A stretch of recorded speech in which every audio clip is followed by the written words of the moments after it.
نہیں، دراصل بات یہ ہے تمام مدد اللہ ہی کی طرف سے ہے۔ میں آپ سے مدد چاہوں گا، آپ مجھ سے مدد چاہیں گے، یہ بھی اللہ کی دی ہوئی طاقت سے ہی ہے۔ جبریل علیہ السلام کی مدد بھی اللہ کی دی ہوئی طاقت سے، اولیاء انبیاء اہل بیت کی مدد بھی اللہ کی دی ہوئی طاقت سے۔ فرق اتنا ہے کہ اللہ کی مدد ذاتی ہے اور یہ مدد اللہ کی عطا سے ہے۔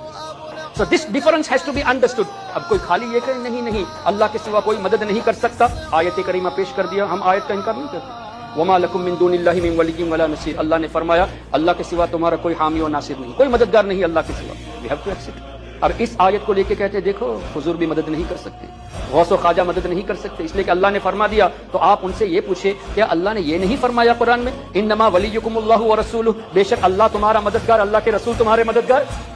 اب اس آیت کے بارے میں کیا کہو گے؟ اور اگلا حصہ والذین یقیمون الصلاۃ ویؤتون الزکاۃ وہم راکعون، اللہ کے نیک بندے بھی مددگار ہیں۔ پھر فإن اللہ هو مولا وجبریل وصالح المؤمنین والملائکۃ بعد ذلک ظہیر، جبریل علیہ السلام مددگار ہیں، نیک مسلمان صالح المؤمنین مددگار ہیں، فرشتے مددگار ہیں، اللہ ہی نے تو فرمایا۔ اب کیا پتہ چلا؟ ہم اہل سنت والجماعت تمام آیتوں پر ایمان رکھتے ہیں، ہم یہودیوں کی طرح نہیں ہیں۔ افتؤمنون ببعض الکتاب وتکفرون ببعض، کہ بعض آیتوں پر ایمان رکھے اور بعض کو جھٹلا دے، جیسے آج کل کے وہابی نجدی فالوورز کرتے ہیں، ان کی مرضی کے مطابق، ان کے سیلف ڈیزائرز کے مطابق نوجوانوں کو کنٹرول کرنے کے لیے قرآن کریم کو مس کوٹ کرتے نظر آ رہے ہیں۔